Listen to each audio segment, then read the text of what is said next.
This is Julia Nye and her husband Robin, Saffron Hillier and her husband Darren, and Angela Harrison and her sister Sue. They all love Formula One, and they all dreamed of going to see a live Grand Prix race in Italy, to hear the growl of the Ferrari in its natural environment, and then to go shopping and eat until they bust. Which is why last month they booked the trip of a lifetime to see the Italian Grand Prix at Monza, the big kids, with a specially tailored package from Flight Options. It was going to be a really exciting day for us. So we got to the airport and were then told that the flight was delayed. And we waited, it was almost 3 hours that we had to actually stay there. Well, delays do happen, but Flight Options said, don't worry, there'll be a police escort at the airport to make sure that you get to the race on time. Quite impressive, really. Bit like the Italian job. Once in Milan, Flight Options decided the traffic wasn't all that bad, so no escort. Our coaches made their way through the traffic, through out to the Monza track. We were so late, there were so many other coaches at departure. We were an awful long way away from the track. So Julia and Robin, along with everyone else, began to walk, and walk, some for up to 25 minutes. Once they reached the track, there was even more walking to try and find their places within the circuit. We knew we'd got to stand somewhere, but we hadn't given any direction of where we'd got to go. So we just kept walking until basically we could find somewhere, but we just gave up. This is what the Harrisons were hoping to see. And this is what they actually saw. Those are branches. And those are the Harrison children sitting in them. Meanwhile, Julia and Robin were also having problems. When we did find the grandstand, the race was well underway, and we couldn't get our seats. It was packed. So in the end, we squashed onto a step and sat there, but all we really saw was the top of the cars. Once the race was over, everybody headed back to the coaches for that shopping and eating I was talking about, and then onto the airport for the flight home. But there was more confusion to come. Another delay. 2 hours, they were told at first. In the end, it would be more like 7. It was already well past midnight. The atmosphere in the departure lounge was tenser than Michael Schumacher's pits. People were getting very upset, very tired, because we didn't know what was happening. People weren't sleeping. And eventually we got home at about 8 o'clock to Stansted Airport on the Monday morning. We'd gone to see the race and basically we didn't see anything. All we did was hear the cars, so I was very disappointed. Now, they may have missed out at Monza, but they still have a chance to see the sights and sounds of the first ever Weekend Watchdog Grand Prix. Take it away, Murray. Thanks, Matt. And they're away. There is a classic Le Mans start here at Donington Park in Leicestershire with the driving school. Time for a pit stop. It must be the twin carbs. No, it's the windscreen. Nice little earner there for Matt. And as they scream out of the pit, it's nose to tail as they go under the bridge. Incredible. Approaching the finishing line now. And there is the 1, 2, 3. And the winner, I haven't got a clue. I think more Matt than Murray. Anyway, hundreds of complaints both to Flight Options and Watchdog about this trip. Flight Options Limited have sent out this letter from the Travel Advice Centre, its consultants. It apologises for the delays. They were due to circumstances beyond the company's control, force majeure, and as such are not liable for compensation, it says. The letter also explains the gate was 10 minutes walk away, that's from the coach, and the seats 15 minutes, so that's 25 in total, quite a walk.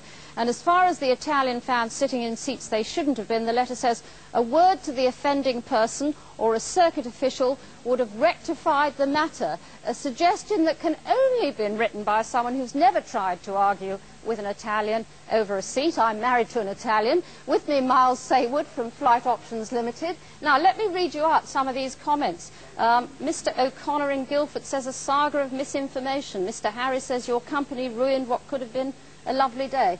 I know that the delays on the flights, we don't want to go into those, they weren't your fault. But where was your customer service? Well, firstly, I would really like to say that our company have an enormous amount of sympathy for all passengers who travelled with Corsair to the Italian Grand Prix. Yeah, but I'm talking about your customer service. Come on now, you can't just read from something. Your producer told me that I was going to be given a fair opportunity to make my points.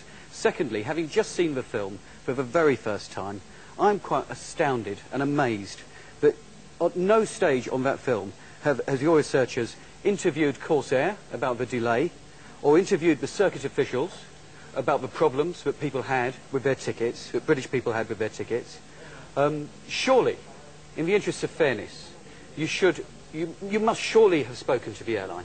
No, well, we understand the delay. What we want to know is why 200 people felt they had a very raw deal because you didn't look after them when they got off the plane. They had to find their own way to the track from the coach, 25 minutes. You're suggesting in a letter to them that they just told Italians to get out of their seats. They have a 7-hour delay back at the airport. People in London knew there was a 7-hour delay. There was hardly any food. There was hardly anything to drink. Where was your customer service? As I said, we have an enormous amount of sympathy. We did provide, unexpectedly, for all our clients, a packed lunch which included wine and rolls and cake and fruit.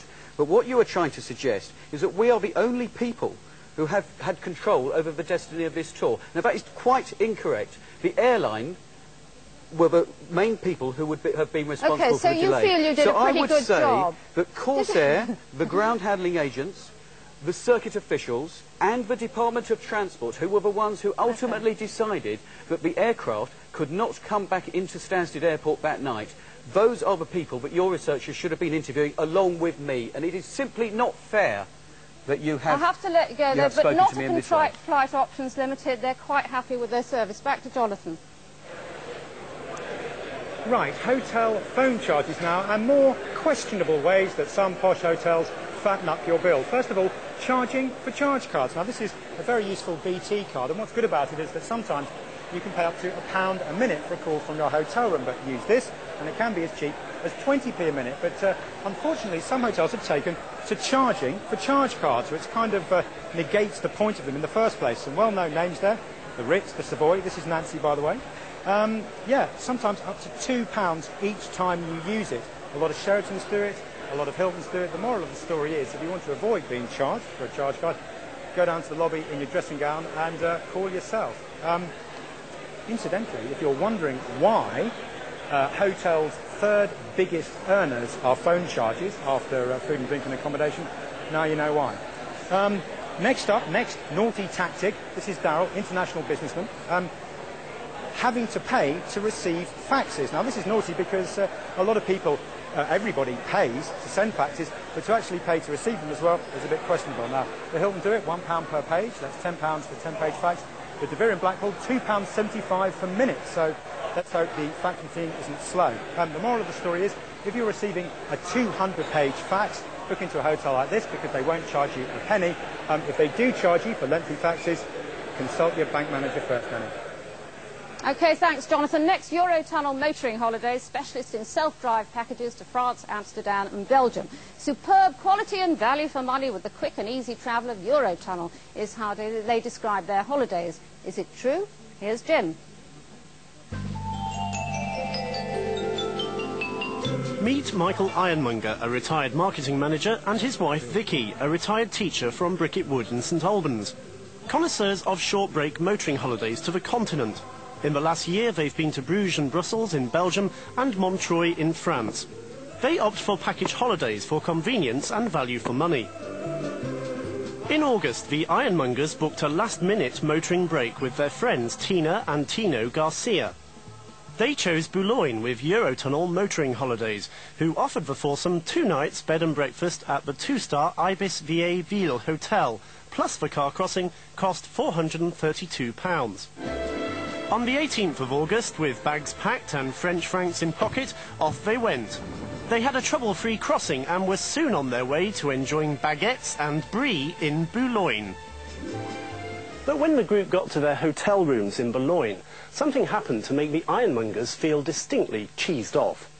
I went to the back of the door because I always check the room rate, because we're usually very pleased that if we work out how much the room cost and the travelling, it's usually a better deal. This time I was quite amazed to find that the room rate was a lot less than we would have expected, having paid the price that we did. I got out my calculator and made some rapid calculations, and we soon realised that the prices that the hotel were quoting, had we have booked these direct, it would have been considerably cheaper. The ironmongers worked out that if they'd booked the hotel themselves, for 4 people it would have cost 1,640 francs, which in pounds sterling came to £174.46. And when they checked with Eurotunnel the cost of a car crossing for those dates, they were quoted a special offer price of £49.95, which together came to £224.41. So why then had Eurotunnel motoring holidays charged £432, an extra £207.59? Had we have booked this package directly with the companies, we would have paid half the price that Eurotunnel motoring holidays had charged us. Well, we checked out 20 other Eurotunnel motoring holidays, all calculated for 4 people travelling in one car and staying for 2 nights with breakfast. All were cheaper, and more than half were 30% cheaper. Eurotunnel motoring holidays' response is that they negotiate package rates on an annual basis, so these don't respect special or last-minute offers from individual hotels or from Eurotunnel itself. They also say they vet holidays, check availability, instantly saving phone calls and avoiding language problems, and they have an emergency out-of-hours telephone number and are protected by ABDA and provide detailed information about taking a car aboard. But you have to say to yourself, is it really worth an extra £200 for a 2-day break? Tonight, Eurotunnel motoring holidays say they are reviewing their pricing. We might be edging towards a result there. OK, Matt, what we're not edging towards a result is with Flight Options Limited. Now, yeah, we've already been contacted by some people that are also on that trip. Yeah. An email there, and also from JC Alexander in Much Haddam.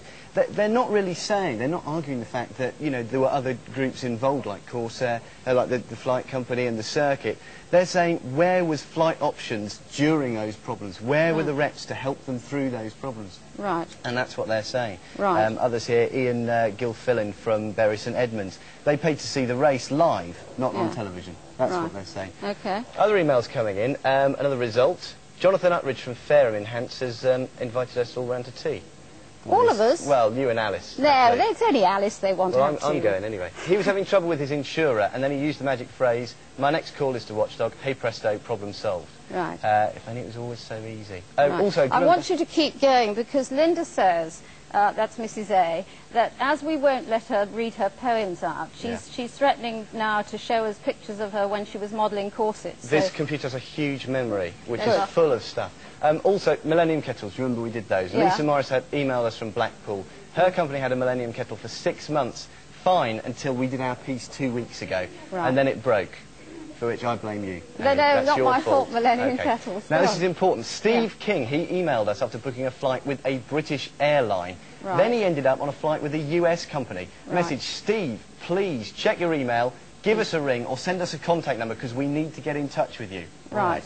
What's the special, I've got to go over and see the ladies, that's a special name for that, isn't it? Code sharing. Code sharing. Now, we have an extra special item, because we found that the nice lady from Asda who insisted that, in fact, these pecan pies weighed 485 grams, it was just the packaging was wrong. It's not right. Come on, girls, you've weighed 7. You've weighed 10. No, we've weighed 10. Yeah. Okay. We've weighed 10, and as you can see, Annie, there, you know, it weighs less than 485 grams, so that Right, so Asda's wrong and we're right.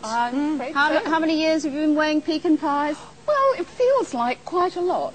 OK. And that's it for this evening. Thank you for watching. We're going to go back to Jonathan at the OB to play us out this week with Bloomsbury Broadcasters.